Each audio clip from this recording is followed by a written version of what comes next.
विधानसभा निवडणुकीत काँग्रेस माजी नगरसेवक संजय बापू मेंढे यांनी आपला पक्ष बाजूला सोडून मला मदत केली असल्याचा गौप्यस्फोट माजी मंत्री व विद्यमान आमदार डॉ. सुरेशभाऊ खाडे यांनी मागील आठवड्यात केला होता.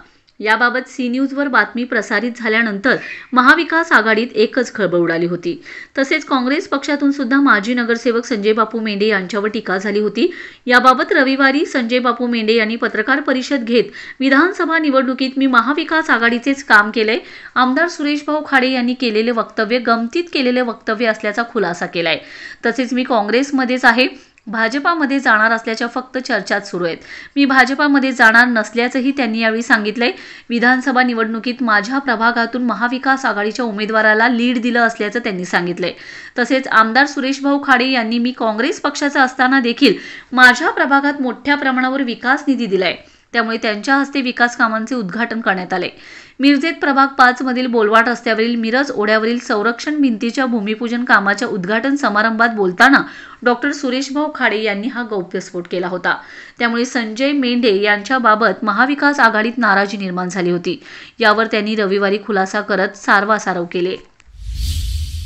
मागच्या रविवारी दिनांक 27 रोजी मिरज बोलवाड रस्ता येथील अभिनंदन कॉलनी व गाडवे कॉलनी या ठिकाणी पूर संरक्षक भिंत बांधण्याचा कामाचा शुभारंभ माजी मंत्री आताचे आमदार माननीय सुरेशभाऊ खाडे यांच्या हस्ते मी घेतलेला होता.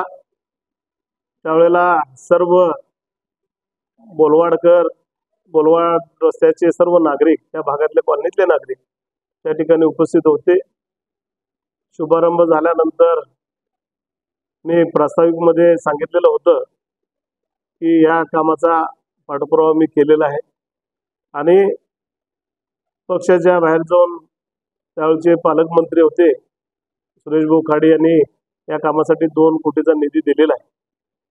त्या भागातल्या ड्रेनेजसाठी सुद्धा त्यांनी 1 कोटी रुपये दिलेला होता आणि रस्त्यासाठी जवळजवळ 2 कोटीचा निधी सुद्धा त्या ठिकाणी त्यांना दिलेला. ते भाजपचे आमदार आहेत. मी काँग्रेसचा नगरसेवक असताना सुद्धा त्यांनी मला एवढ्या मोठ्या प्रमाणात निधी दिल्यानंतर त्या भागातल्या नागरिकांच्या वतीनं, त्या नागरिकांच्या समवेत त्यांचा यशस्वी सत्कार करणं आणि त्या कामाचं उद्घाटन त्यांच्या समवेत करणं हे मी माझं आद्य कर्तव्य समजून त्या ठिकाणी भाऊंच्या हस्ते त्याचा शुभारंभ केला. शुभारंभ करत असताना मान्य खाडे साहेबांनी त्यांच्या भाषणामध्ये अगदी हसत खेळत म्हणजे गमतीनं की संजय मेंढे यांनी मला 4 इलेक्शनमध्ये काँग्रेस बाजूला सारून मदत केली असं त्यांनी वाक्य वापरलेलं होतं. पण प्रत्यक्षात मी तसं काही त्यांना मदत केलेली नाही. मी आघाडीचं आणि काँग्रेस पक्षाचंच या ठिकाणी मी आजपर्यंत काम करत आलेलो आहे. काँग्रेस पक्षाशी मी एकनिष्ठ आहे आणि त्यामुळं या ठिकाणी माझ्या वार्डामध्ये मशालला जवळजवळ 467 मताचं लीड सुद्धा या ठिकाणी आम्ही या शिवसेनेच्या तानाजी सातपुतेंना दिलेलं आहे. त्यांनी गमतीनं बोललेली गोष्ट या ठिकाणी व्हायरल झाली आणि त्या ठिकाणी काहींचा गैरसमज व्हायला नको म्हणून या ठिकाणी मी आज पत्रकार परिषद घेऊन आपल्या सर्वांना सांगू इच्छितो की मी काँग्रेस पक्षाचं आणि आघाडीचंच काम केलेलं आहे, त्याच्या व्यतिरिक्त होण्याचं काम केलेलं आहे. माझ्या वार्डामध्ये आमदार साहेबांनी त्यावेळेचे पालकमंत्री असताना सुद्धा भरघोस निधी दिलेला, त्यांचं सुद्धा त्या ठिकाणी आम्ही सगळ्यांच्या वतीनं आम्ही आभारच मानतो. आणि या ठिकाणी निधी घेत असताना नागरिक हे नगरसेवकाला मतदान करतात, आमदारांना मतदान करतात, खासदारांना मतदान करतात. आम्ही निधीसाठी नागरिकांच्या कामासाठी, नागरिकांच्या विविध सेवेसाठी जे काही भूमिका, मग गटर असेल, ड्रेनेज पाईपलाईन असेल, रस्ते असतील, या कामासाठी निधी उपलब्ध करण्यासाठी आम्हाला कुठल्याही पक्षाचे आमदार असले किंवा खासदार असले तर त्यांच्याकडे जाऊन तो निधी मागून घ्यावा लागतो, त्या कामाचा पाठपुरावा करावा लागतो आणि नागरिक सुविधा देण्याच्या दृष्टीने आम्हाला प्रयत्न करावे लागतात.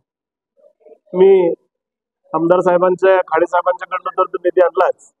मी खासदार संजय काका पाटील होते, त्यांना सुद्धा बरीच पत्र दिलेली होती, त्यांच्याकडे सुद्धा निधी मागण्याचं घेतलेलं होतं. आज आमदार अमजित पवार दादा गटाचे आमदार आपले इद्रिस भाई आज आपले गावचे सुपुत्र आहेत. त्यांच्याकडे सुद्धा निधी मागण्याचं पत्र सुद्धा या ठिकाणी मी देऊन वार्डाच्या कामासाठी असेल, मिरज शहराच्या कामासाठी असेल, निधी मागण्याचा आम्ही प्रयत्न करतो. त्याचबरोबर असणारे आताचे पालकमंत्री चंद्रकांत दादा पाटील यांच्याकडे सुद्धा मी निधी मागण्यासाठी पत्र दिले. निधी मागणं नागरिकांच्या सेवेसाठी देणं म्हणजे काय कुठल्या पक्षात प्रवेश करणं किंवा त्यांचा प्रचार करणं असं कधी होत नाही.